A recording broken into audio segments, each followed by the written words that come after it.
Okay guys, take 100. I'm not even joking. I've been trying to do this video for like half of the day and something keeps happening. Some wank will either call me because he needs a bag of onions, or my phone will die. For some reason it said my phone doesn't have enough storage when it does. Something to do with iCloud. But yeah, here we are in this British weather. It's not raining. Let's do this shit. Okay, no need to introduce, but we'll do it. 2010 BMW M3 E92, my E92 M3. This is the sickest car I've probably bought. Some people might think, why? Well, look at it, bruv. The color is sick. Satin dark grey. It's a white car underneath. It was wrapped previously. I didn't wrap it. You're probably wondering, why the hell did you buy a wrapped car? What happens if you shit underneath? Well, luckily I bought it from a reputable dealer who gave me pictures and everything, what the car looks like underneath. And funny enough, I found the previous owners of this car on Instagram. So they assured me that, look, this car's been ceramic coated underneath, is mint underneath. So let's talk about the mods. Carbon front lip, VRS style. There's a bloody tree in my face. I think this is the best lip for this car. It looks smart. I wish I could be plateless, but I can't be asked for trouble from the police. Carbon vents, carbon side skirt splitters. I've got 15mm spaces on the front. The car's been dropped by 15mm as well. And I got 12mm rear spaces. Look at the width of them skirts, bruv. Yeah, if you're gonna do space on the back, don't go wider, because look at the gap. It's literally, it's as tight as it's gonna get. And my car's been lowered, so it's probably the tightest you can get it.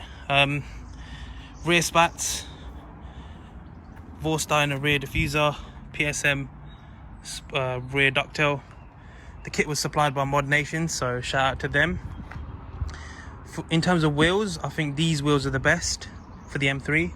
They're the OEM compact wheels, M3 59 wheels, 10J at the rear, 9J at the front, 265 tyres at the back. Fucking no idea what's at the front, can't be asked to read the tyres. Exhaust wise, it's just had the back box mod. I bought the car like that, where it's gutted at the back. I got test pipes coming very soon, so that should sound sick. Aesthetically, this car is beautiful, man. I mean, I think this car looks nicer than my 235, because I've always liked this shape. It's always been nice, and plus the LCI, so it's got the nice lights at the back, not the old shitty lights. Surprisingly, for a 10-year-old car, it don't look too dated. You know, it looks with it really.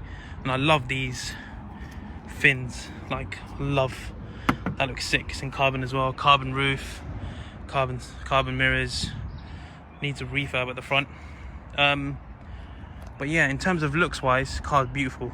I can't think of any M3 that looks nicer than mine. That is my opinion. Each their own.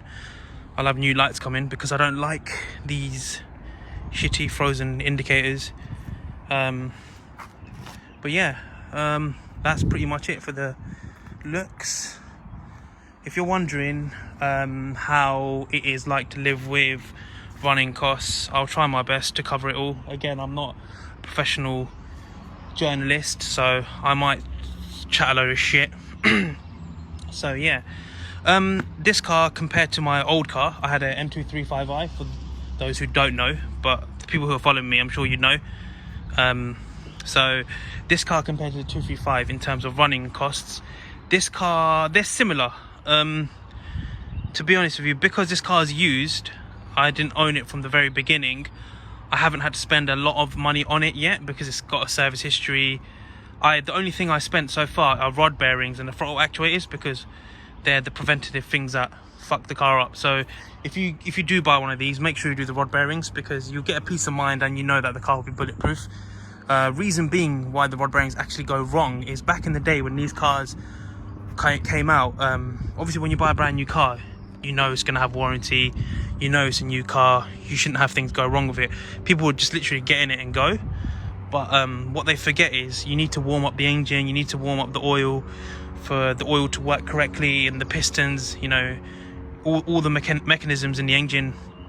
You need the car to be warm for it to run right, and people would just literally thrash the shit out of it, and then that would have an effect on the rod bearings. And obviously it gets to a point where the rod bearings shatter, then your whole engine's fucked, and that's when you need a new engine. So I got my rod bearings done just to be safe, because I don't want to spend money on a car, then my engine goes bang and then game over. I haven't got time for that.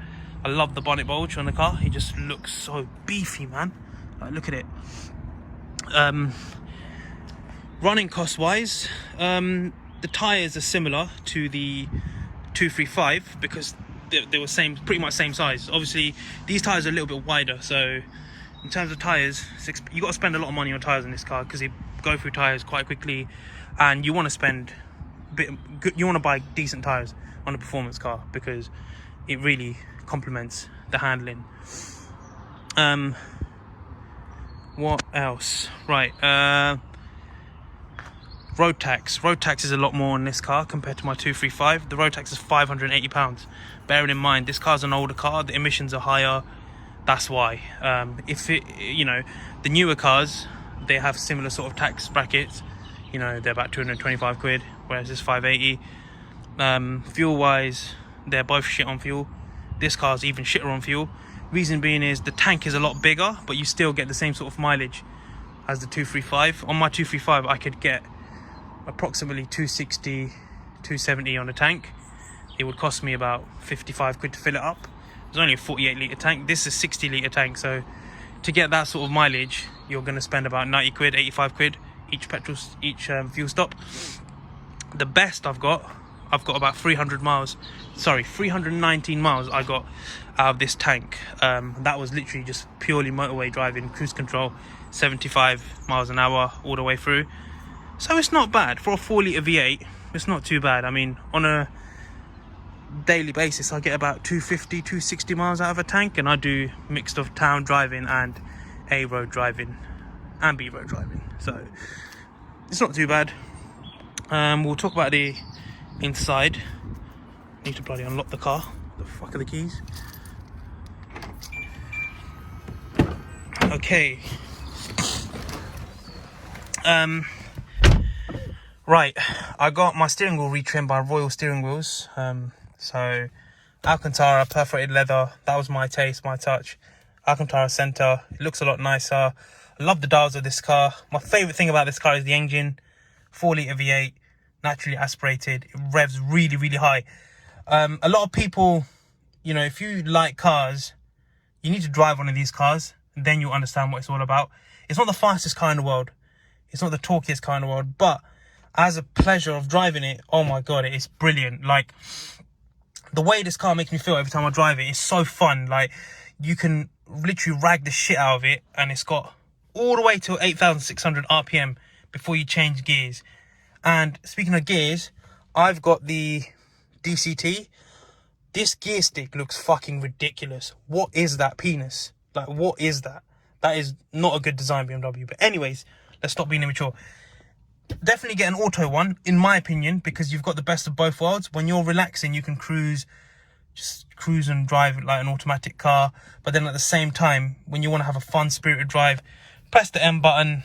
If you're wondering, what does the M button do? You know what? I never understood it till I bought this car. This car is 10 years old, but when you press the M button, it has a bit more increase in power. I don't think actual power figure-wise, but throttle response is sharper. The gear changes are really, really quick. The dampers are more stiffer, so it's better for cornering. Yeah, the car's more lively, and you can feel it when you press the M button. The car feels completely different. I'm not even exaggerating. So it feels crazy. So yeah, this car's been tuned as well. It's got 457 brake. It's been tuned by DMS Automotive with a dyno to tell the powers. Obviously, dynos can be different. Some will read more, some will read less. Who knows? Who cares? All I know is that this car's fast. It is fast enough. I've hit 185 in this car, and I still had one gear to go. So this is a faster car than my M235i. I don't care what people tell me. The M235i will win on load on. It's got a torque advantage, but on the top end, the M3 is a faster car. Don't care what people say. Obviously, you can tune cars and make them faster and this and that and that. Who's got a bigger penis than who? No. But reality-wise, this car is a great car. It will always be one of my favourite cars. Practicality-wise, it's very comfortable. It's got 4 seats, 2+2. I got a baby girl. I can fit the car seat in the back with her in it. I can still transport 2 grown adults in the back and, you know, someone in the front. It's got a big boot. For me, coupes that are this size are great. You know, 911s, all them, they're wicked cars, but the actual practicality, the back seats are pointless. You can only use them for little children, but that doesn't sound very good. But anyways, yeah, practicality wise, it's just a 3 Series effectively. It's comfortable, it can be quiet. You can have this car to be what you want it to be. If you want to put it in M mode, you can smash it, have a laugh. The handling is brilliant. It's got limited slip diff. You can slide it. My 235 didn't handle as good as this car. Well, this is a better car than 235. Simple as that. 235 is obviously a newer car, you know, but this is a OG boss man car. So for me, this car has a special place in my heart. I will keep this car as long as I can. You know, honestly, this is a brilliant car. If you are going to buy an M3, I would suggest you look into rod bearings, do your research, check what are the common faults. But in order, to be honest with you, if you buy one of these, just make sure it's got service history. Make sure it's got a clean history. If you can find one with the rod bearings where they have been done, then that's brilliant. You'll save yourself from doing that. But if you don't know whether it's been done or not, just buy the car and do them. It's 1,500 quid. For the sake of 1,500 quid, just get that peace of mind. And if you think, no, I don't want to spend 1,500 quid, then don't fucking buy an M3. Literally, just buy a Vauxhall Corsa automatic. But yeah, no, on a serious level, brilliant cars. Hopefully this review has been helpful. If I had to compare this car to the 235, which I basically am doing because I had one before, in terms of running costs, they're very similar. 235 less on fuel. This car is more on fuel, but then again, it kind of depends how often you drive. When do you drive it? Do you just use it as a weekend driver? I use this car every single day of the week. So this, if I compare this car to my M235i, they're very similar in terms of fuel. I mean, the 235 was a little bit cheaper on fuel because the tank was smaller, but you could still get the same sort of mileage, where this one's got a bigger tank, but it burns the petrol quicker. But I don't care. So yeah, thanks for watching, guys. I've tried my best to make this review entertaining and informative. Hopefully it helps. If you have any questions, just send me a message. Thank you for watching.